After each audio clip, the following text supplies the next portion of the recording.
CM Chandrababu super six హామీలు ఏమీ నెరవేర్చలేకనే తిరుపతి లడ్డు కల్తీ జరిగిందని ఆరోపణలు చేశారని మాజీ ఎంపీ హర్ష కుమార్ అన్నారు. హిందువులు రోడ్లపైకి రావాలని పవన్ కళ్యాణ్ రెచ్చగొట్టడం సరికాదన్నారు. రెచ్చగొట్టే వ్యాఖ్యలు చేస్తున్న పవన్ కళ్యాణ్ డిప్యూటీ సీఎం గా డిస్మిస్ చేయాలన్నారు. తెలంగాణ సీఎం రేవంత్ రెడ్డి 100 రోజుల్లో హామీ నెరవేర్చారన్నారు. ఈ భూ ప్రపంచంలో ఒక 4 రోజుల క్రితం లడ్డూ దొరికిన, లేకపోతే లడ్డూ దొరికిన దొరకపోయినా ఒక నెల క్రితం కల్తీ జరిగిందని ప్రూవ్ చేయగలిగినోడు ఈ భూ ప్రపంచంలో అవడు. తిన్న లడ్డూలన్నీ తినేశారు అందరూ. తినేసిన తర్వాత అది కల్తీ లడ్డు అని ప్రూవ్ చేయగలిగిన శక్తి ఎవరికి ఉంది అంటే ఇది అసలు కుట్రపూరితంగా ఆరోపణ చేశాడు తప్పితే దీంట్లో 100కు 100% నిజం లేదన్నది నేను ప్రగాఢంగా ఒకవేళ లడ్లు కల్తీ అయినాయి ఈ నూనెతో చేశారు, ప్రూఫ్ చూపించండి. ప్రూఫ్ చూపిస్తే నేనే కాదు ప్రపంచం అంతా నమ్మి అప్పుడు ఆ రోజునున్న పాలకుల్ని శిక్షించడానికి కూరుకుంటారు. ప్రూఫ్ లేకుండా గాలిలో మాటలు మాట్లాడేసి హిందుత్వాన్ని పెంచడానికి ఎంత దారుణంగా కష్టపడిపోతున్నారంటే ముఖ్యమంత్రి గారు ఉప ముఖ్యమంత్రి గారు ఆయన మాటలు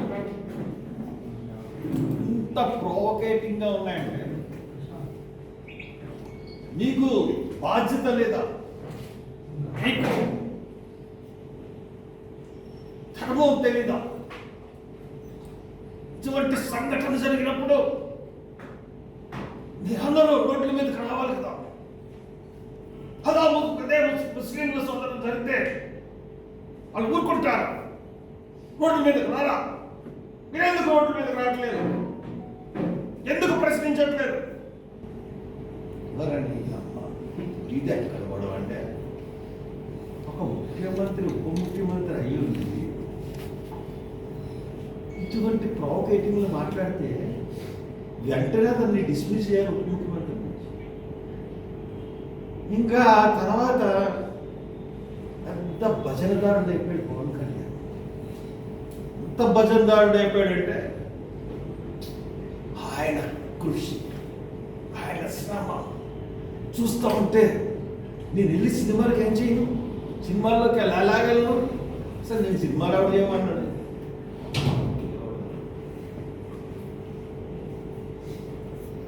అందుకనే నేను సినిమాలని పోస్ట్పోన్ చేసాను.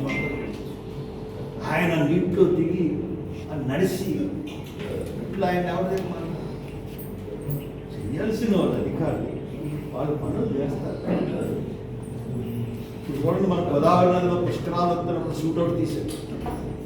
ఆ షూట్అవుట్ ఈ ఫోటో పిచ్చుల వల్ల ఆ గోదావరి నదిలో 30 మంది చచ్చిపోయారు.